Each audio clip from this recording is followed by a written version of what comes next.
Le vent hurlait comme un amant jaloux, fouettant mon visage tandis que mes bottes glissaient sur le sentier boueux des Alpes. Sophie. Ma meilleure amie depuis l'université. Trébucha juste derrière moi. Son cri étouffé se perdant dans la tourmente naissante. Dans cet instant suspendu, où la montagne semblait nous avaler vivante, je réalisai que ce voyage n'était pas une fuite, mais une confrontation, avec elle. Avec moi. Avec ce désir que j'avais enterré sous des années de rire complice. Les gouttes de pluie s'écrasaient sur nos épaules comme des larmes retenues trop longtemps. Et je tendis la main pour la rattraper. Nos doigts s'entremêlant dans un geste qui dura une éternité. Camille. Je ne sais plus qui je suis, murmura-t-elle. Ses yeux bleus plongeant dans les miens. Verts et fiévreux.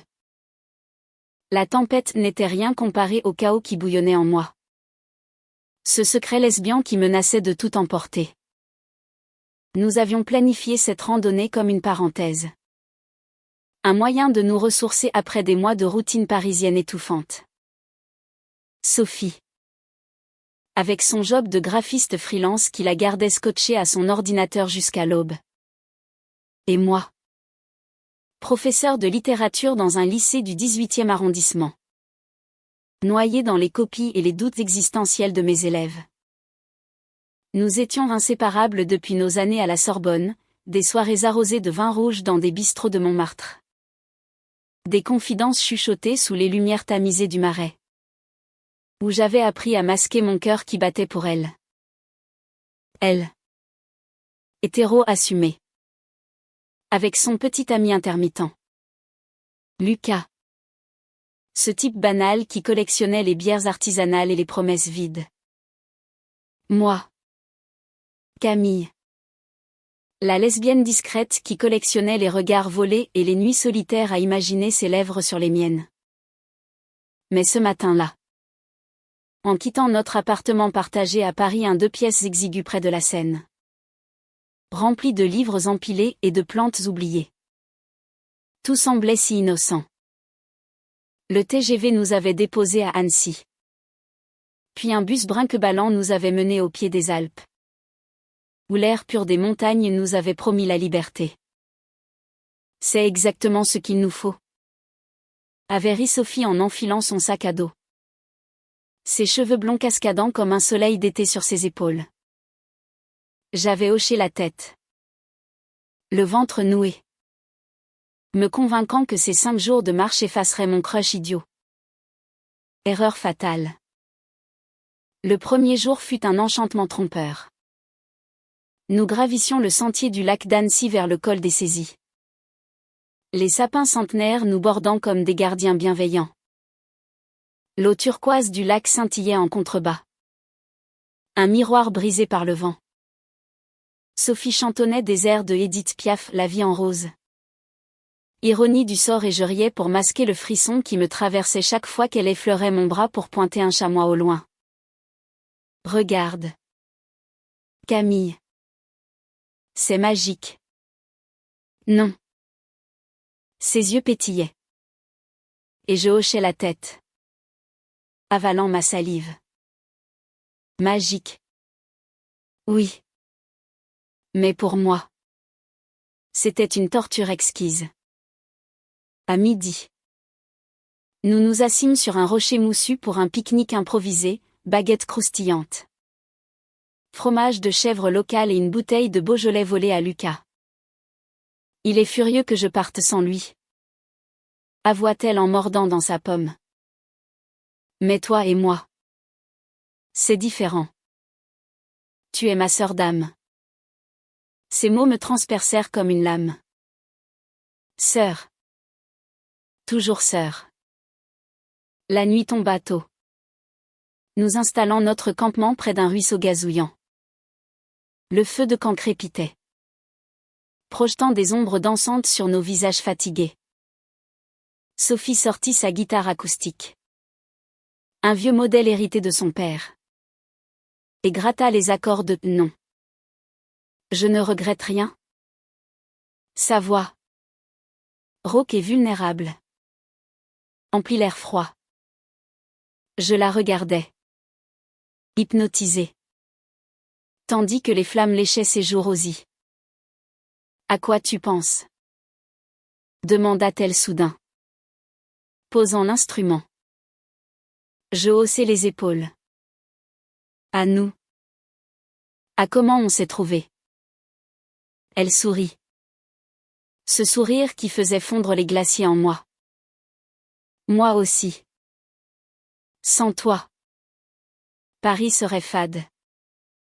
Nous parlâmes tard. De tout et de rien, ses doutes sur Lucas. Qui la traitait comme une option de secours. Mes élèves qui me confiaient leurs premiers amours. Hétéro et compliqué. Je ne dis rien de mes propres tourments. De ces nuits où je scrollais des profils sur des apps lesbiennes sans oser swiper. Pas encore. Le deuxième jour nous mena plus haut. Vers les alpages verdoyants où les vaches aux cloches tintinnabulantes paissaient paisiblement. Le soleil cognait. Et la sueur perlait sur nos fronts. Sophie, toujours la plus joyeuse, improvisa une danse maladroite sur un pré en fleurs. M'entraînant avec elle. Nos corps se frôlèrent. Et pour la première fois, je vis une hésitation dans son regard. Camille, tu es si libre. Comment tu fais pour toujours savoir ce que tu veux? Sa question flotta. Lourde de sous-entendus. Je m'arrêtai. Le cœur battant. Je ne sais pas toujours.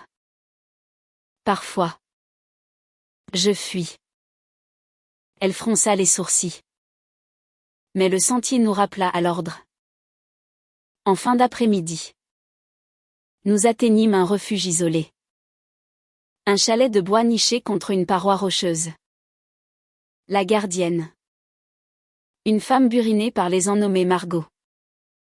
Nous servit un pot-au-feu fumant et du vin chaud aux épices. Autour de la table massive. D'autres randonneurs partageaient leurs histoires, un couple d'Italiens en lune de miel. Un solitaire Anglais cherchant l'oubli. Sophie, verre en main, raconta notre amitié avec cette verve qui la caractérisait. Omettant bien sûr les ombres. Je l'observais. Fière et douloureuse. Me demandant si elle sentait le poids de mon silence. Cette nuit-là. Dans le dortoir du refuge. Les ronflements des autres nous berçaient. Sophie se glissa dans mon sac de couchage adjacent. Prétextant le froid. Juste pour me réchauffer. Murmura-t-elle. Son corps contre le mien était une fournaise. Son souffle chaud sur ma nuque un supplice. Je restai figé. Priant pour que mon cœur ne trahisse pas le mien. Bonne nuit. Ma Camille. Souffla-t-elle avant de s'endormir. Bonne nuit. Pour moi. Ce fut une veille hantée par des rêves interdits. Où ses lèvres effleuraient les miennes sous un ciel étoilé alpin. Le troisième jour apporta la tourmente. Nous avions prévu de franchir le col de la Forclaz. Un passage vertigineux surplombant des gouffres de granit. Le ciel s'assombrit dès l'aube. Des nuages noirs roulant comme des menaces divines. On y va quand même? Demanda Sophie. L'excitation dans la voix. J'acquiesçai. Masquant mon appréhension. Le sentier se rétrécit. Un fil tendu au-dessus du vide. Et le vent se leva en rafales furieuses. Soudain. Un craquement sinistre, une pierre se détacha sous nos pieds. Et Sophie glissa. Son cri perçant l'air comme une lame. Je la saisis in extremis. Nos corps plaqués contre la roche. Le précipice béant en contrebas. Ne lâche pas. Hurlai-je. Mes muscles hurlant de douleur. Elle s'accrocha. Les larmes aux yeux. Camille. J'ai peur. Dans cet instant primal. Nos regards se verrouillèrent. Et quelque chose se brisa en moi. Je t'aime. Lâché-je. Les mots échappant comme un aveu arraché par la montagne elle-même. Pas un amour d'ami. L'autre. Le vrai. Elle remonta. Tremblante. Et nous nous écroulâmes sur un replat. Essoufflés. Enlacés dans la boue et la peur. Le silence s'étira. Rompu seulement par la pluie qui s'abattait maintenant en trombe. Qu'est-ce que tu as dit? Murmura-t-elle enfin. Sa voix un fil de soie. Je relevai la tête. Le cœur à nu. Je t'aime. Sophie. Pas comme une sœur. Comme une femme aime une autre femme. Les mots planaient. Lourds. Entre la confession et la condamnation. Elle recula légèrement. Ses yeux écarquillés. Mais. Je suis hétéro. Lucas. Sa voix se brisa. Et je vis les fissures, les doutes. Les nuits solitaires où elle questionnait son propre cœur. Et si ce n'était pas si simple? Répondit-elle doucement. Sa main effleurant la mienne. La tempête gronda. Mais en nous. C'était un ouragan plus violent qui se déchaînait. Nous redescendîmes en titubant vers un abri de fortune. Une cabane de berger abandonnée. La nuit fut un tourbillon de paroles et de silence. Assises dos au mur de pierre. Emmitouflés dans nos ponchos de pluie. Nous déballâmes nos âmes. Je lui racontai tout, mes premiers baisers volés avec une camarade de classe à Lyon. À 16 ans. Dans l'ombre d'une bibliothèque. Les relations éphémères à Paris. Avec des femmes qui sentaient le parfum et le regret. Et elle. Toujours elle. Au centre de mon univers depuis nos 20 ans. Pourquoi tu n'as rien dit? Demanda-t-elle. Les larmes coulant sur ses joues sales. Parce que je te perdrais. Tu es hétéro. Mariée à l'idée d'un conte de fées avec un prince charmant. Elle secoua la tête. Amère. Lucas n'est pas un prince. Il est. Sûr. Mais vide. Et toi? Camille. Tu es tout, la passion. La tempête. La maison. Ces mots me firent vaciller. Était-ce possible? Cette femme que j'aimais depuis si longtemps. Cet hétéro si assuré. Doutait-elle à son tour? Le lendemain. La tempête s'apaisa. Laissant un paysage lavé. Purifié. Nous reprîmes la marche. Mais l'air entre nous avait changé, chargé d'électricité. De possibilités. Sophie parla de son enfance à Bordeaux. Élevée par une mère veuve qui lui avait appris que l'amour était linéaire. Homme-femme. Sans détour. J'ai toujours suivi le script. Avoua-t-elle en cueillant une édelweiss fragile. Mais avec toi. C'est différent. C'est vivant. Je ris. Un rire nerveux. Ne dis pas ça si tu ne le penses pas. Ça me briserait. Elle s'arrêta. Me faisant face sur le sentier. Et si je le pensais? Et si cette montagne m'avait forcé à regarder en face ce que j'ignorais? Son baiser fut hésitant. Timide. Un effleurement de lèvres sous le soleil alpin. Mais il alluma en moi un feu que rien n'éteindrait. Nous nous embrassâmes vraiment ce soir-là. Près d'un lac glaciaire miroitant. Les étoiles témoins de notre renaissance. Ses mains sur ma peau étaient une découverte. Maladroite et tendre. Explorant des territoires qu'elle n'avait jamais imaginés.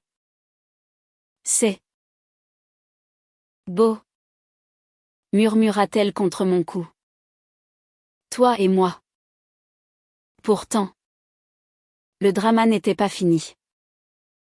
Le 4e jour. Un appel satellite de Lucas brisa l'idylle. Nous avions atteint un point haut. Avec vue sur la vallée de Chamonix. Et Sophie activa son téléphone d'urgence. Sa voix trembla en entendant la sienne, accusatrice. Possessive. Où es-tu? Avec elle. Je sais tout. Sophie. Cette amie qui te regarde comme si tu étais à elle.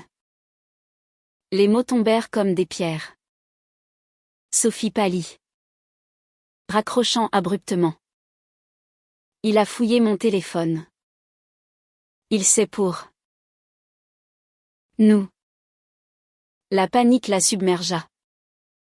Qu'est-ce qu'on fait? Camille. Je ne peux pas tout quitter comme ça. Je la serrai contre moi. Le monde s'effondrant. On affronte. Ensemble. Mais en elle. Les doutes ressurgirent, la société française. Si progressiste en surface. Mais encore tatillonne sur les normes. Sa famille conservatrice du Sud-Ouest. Son propre conditionnement. Nous marchâmes en silence. Le poids de l'extérieur nous rattrapant comme une avalanche. La nuit porta conseil. Ou plutôt tourment. Autour du feu. Sophie pleura. Déversant des années de frustration. J'ai toujours su que quelque chose clochait avec les hommes. Ces relations fades. Ces attentes. Mais admettre que c'est toi. Que c'est une femme. Elle toucha mon visage. Ses doigts tremblants. Ça me terrifie et m'exalte. Nous fîmes l'amour cette nuit. Plus passionnément. Nos corps se découvrant dans la lueur des flammes. C'était romantique. Primal. Un ballet de soupirs et de confessions. Je t'aime aussi, murmura-t-elle enfin. Scellant notre lien. Mais le matin apporta une épreuve plus grande, une crevasse inattendue sur le glacier du Tour. Un piège dissimulé par la neige fraîche. Sophie. En tête. S'enfonça jusqu'à la taille. Le gouffre glacial hurlant en dessous. Camille. Son cri me glaça le sang. Je plongeai sans hésiter. La corde de secours nouée à la hâte autour de ma taille. Mes muscles tendus à rompre. Tiens bon. Ne lâche pas. Hurlai-je. La tirant millimètre par millimètre. Nos regards verrouillés dans une promesse muette. Quand elle fut en sécurité. Nous nous effondrames. Haletante. Nos corps entrelacés dans la neige. Tu m'as sauvé? Sanglota TL. Pas seulement aujourd'hui. Depuis toujours. Le 5e jour fut une descente vers la vallée. Mais aussi vers la réalité. Chamonix nous accueillit avec ses chalets pittoresques et ses touristes bruyants. Un contraste brutal avec notre bulle montagnarde. Sophie envoya un message à Lucas, c'est fini. J'ai trouvé ma vérité. Sa voix chevrotait. Mais ses yeux brillaient d'une détermination nouvelle. Nous passâmes la journée à errer dans les rues pavées. Main dans la main. Ignorant les regards curieux. Dans un café enfumé. Face à un chocolat chaud. Elle parla de l'avenir, on rentre à Paris. Et on recommence. Toi et moi. Sans masque. Je hochai la tête. Ému aux larmes. Mais et si le monde nous juge? Elle sourit. Ce sourire conquérant. La France a légalisé le mariage pour tous en 2013. On est des pionnières. Pas des parias.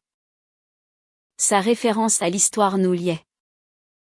Nous entrant dans un pays qui, malgré ses failles, célébrait l'amour sous toutes ses formes. Pourtant, le climax surgit inopiné. Lucas, fou de rage, débarqua à l'hôtel où nous logions. Un soir pluvieux. Il tambourina à la porte. Sa silhouette massive encadrée par la lumière du couloir. Ouvre. Sophie. Cette salope t'a empoisonné. Ses insultes résonnèrent. Un venin qui me fit bouillir. Sophie se leva. Pâle mais résolue. Et ouvrit la porte. C'est fini. Lucas. Par respect pour ce qu'on a été. Par. Il ricana. Entrant malgré tout. Son regard haineux balayant la chambre. Tu crois que tu peux jouer les lesbiennes avec ta copine? C'est une phase. Un délire de montagne. Ces mots me heurtèrent. Ravivant des peurs enfouies. Mais Sophie s'interposa. Sa voix ferme comme le granit alpin. Non. C'est moi. Ma vérité. Et Camille n'est pas une phase. Elle est mon amour. Il leva la main. Un geste impulsif. Mais je bondis. Le repoussant avec une force née de la fureur. Touche-la. Et je te jure que tu le regretteras. La bagarre fut brève, des cris. Des poussées. Jusqu'à ce que la réceptionniste appelle la police. Lucas fut escorté dehors. Menotté pour menace. Son masque de jalousie se fissurant en humiliation. Dans l'après-coup. Blotti contre Sophie. Je tremblais non de peur. Mais de libération. Tu m'as défendu. Murmurai-je. Elle caressa mes cheveux. Comme tu m'as défendu sur le glacier. On est une équipe. Cette nuit fut la plus tendre, des baisers lents. Des promesses chuchotées. Un amour qui s'épanouissait comme une fleur alpine après l'orage. Le retour à Paris fut un nouveau chapitre. Le train filait à travers les vignobles de Bourgogne. Nos mains entrelacées sous la couverture. Sophie avait prévenu ses parents, un appel larmoyant. Mais honnête. Ou sa mère. Après un silence. Avait répondu, si c'est l'amour. Ma fille. C'est ce qui compte. La mienne. Une féministe de la génération mai 1968. Nous accueillit avec un dîner aux chandelles et un « enfin ». Camille. Tu as trouvé ton bonheur. Lucas disparut. Effacé par un ordre de restriction. Laissant place à une vie sans chaîne. Aujourd'hui. Des mois plus tard. Nous randonnons encore. Mais différemment, des escapades lesbiennes assumées. Des regards complices dans les sentiers vosgiens ou les calanques provençales. La montagne nous a révélé non seulement des paysages, mais nos âmes entrelacées. L'amour, dans sa forme la plus pure, transcende les étiquettes, les peurs, les tempêtes. Et nous, Sophie et Camille, deux Françaises de 28 ans, marchons main dans la main, prêtes à conquérir d'autres sommets.